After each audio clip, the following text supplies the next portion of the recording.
بسم اللہ الرحمن الرحیم۔ حضرت فروخ رحمہ اللہ کا ایمان افروز واقعہ۔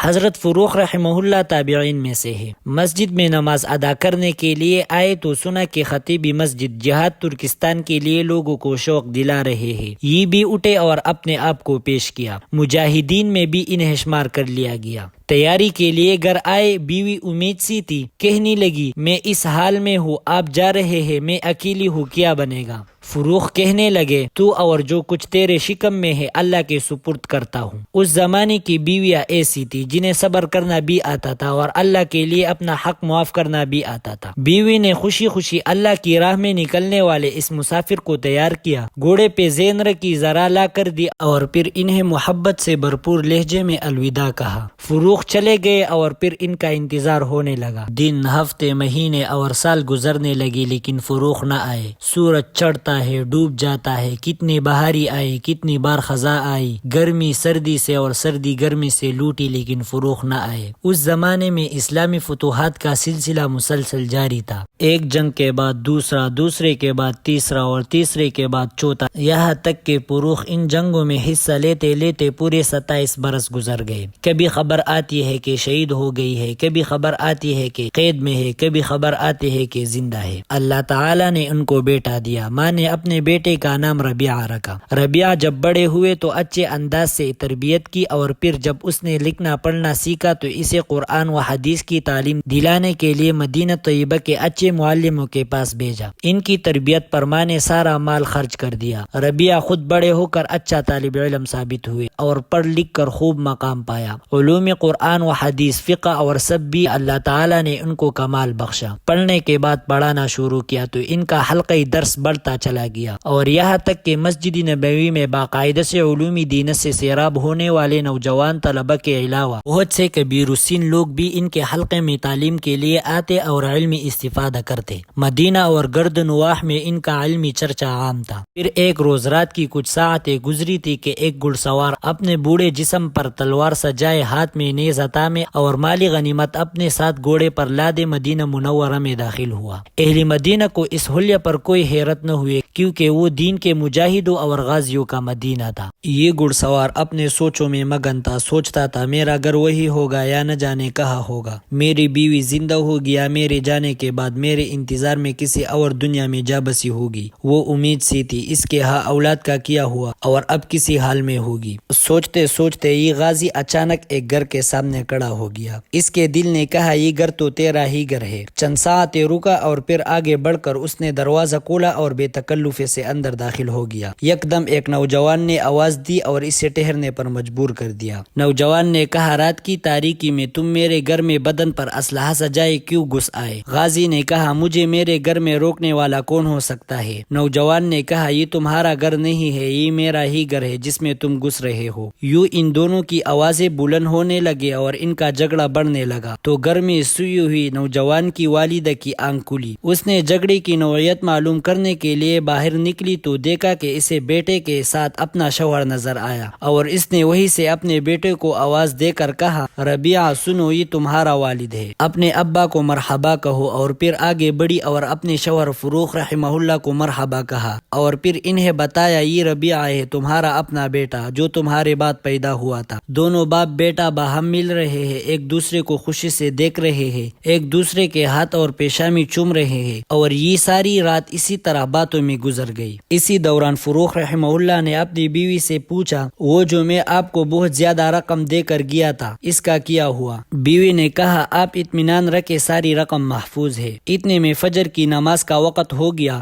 فروخ اٹھے اور مسجد جانے سے پہلے ربیعہ کو آواز دی آؤ بیٹا نماز کو چلو۔ امی ربیعہ نے انہیں بتایا کہ ربیعہ تو بہت پہلے مسجد چلے گئے ہیں۔ یہ مسجد میں پہنچے تو دیکھا کہ مسجد بھری ہوئی تھی۔ نماز پڑھی اور پھر سب لوگ اپنی اپنی جگہوں پر ادب سے بیٹھ گئے اور اپنے امام سے درس سننے لگے۔ ان میں عام نمازی بھی تھے، نوجوان طلبہ بھی تھے اور بڑے بڑے علماء دینی سلطنت بھی درس میں شامل تھے۔ سب لوگ بڑے شوق سے سن رہے تھے۔ فروخ بھی اپنے جگہ بیٹھے یہ درس سن رہے رہے تھے اور خوب محظوظ ہو رہے تھے، لیکن پہچان نہ سکے کہ یہ کون بزرگ ہے جو مستندی درس پر بیٹھے ہیں، یہاں تک کہ درس ختم ہو گیا۔ فروخ نے اپنے پاس بیٹھنے والے سے پوچھا، درس دینے والا یہ رفیع المقام عالم کون تھے؟ اس نے حیران ہو کر کہا، سارا مدینہ ان کو جانتا ہے، آپ ان کو نہیں جانتے، یہ ہمارا امام ربیع الراعی ہے۔ ان کا اصل نام تو ربیعہ ہے، لیکن دین کی فقاہت میں اللہ تعالیٰ نے ان کو وہ مقام دیا ہے کہ جہاں کسی کوئی علمی مشکل پیش آتی ہے وہ ان سے پوچھتے ہیں، انہی کی رائے کو اہمیت دی جاتی ہے، اسی وجہ سے لوگ انہیں ربیعہ کی بجائے ربیع الراعی کہتے ہیں۔ فروخ نے کہا، لیکن تم نے مجھے ان کا نسب تو بتایا نہیں۔ تو اس شخص نے کہا، ہاں سنو، یہ ہے فروخ کے بیٹے ربیع الراعی۔ یہ سنتے ہی غازی فروخ کی آنکھوں سے آنسو چھلک پڑے۔ وہ دوسرا شخص نہ جانتا تھا کہ یہ آنسو کیوں بہہ پڑے۔ پھر جلدی سے فروخ گھر آئے اور خوشی میں پھولے اپنی زوجہ سے کہنے لگے، میں نے آج تک اتنی عزت کسی کی نہیں دیکھی جس قدر ہمارے بیٹے ربیع الراعی کو اللہ تعالیٰ نے دی ہے۔ اللہ تعالیٰ کا لاکھ لاکھ شکر ہے جس نے ہمارے بیٹے کو اتنا بڑا مقام عطا فرمایا۔ اور پھر اپنی زوجہ کا شکریہ ادا کرنا فروخ نے ضروری جانا کہ تمہاری اچھی تربیت نے آج مجھے یہ خوشی کا دن دکھایا ہے۔ بیوی نے کہا، آپ کو بیٹے کے یہ عظمت و شان پسند ہے یا وہ 3000 اشرفیہ جو آپ جاتے ہوئے چھوڑ کر گئے تھے؟ فروخ نے جواب دیا، بخدا 3000 اشرفیہ اس مرتبے اور شان کے سامنے کچھ حیثیت نہیں رکھتی۔ بیوی نے کہا، تو سن لیجئے، وہ ساری رقم میں نے اپنے بیٹے کی تعلیم و تربیت میں صرف کر ڈالی ہے۔ فروخ مسکراتے ہوئے گویا ہوئے، اللہ تعالیٰ کی قسم، ان سونے کے اشرفیہ کا اس سے بہتر استعمال اور کیا ہو سکتا ہے؟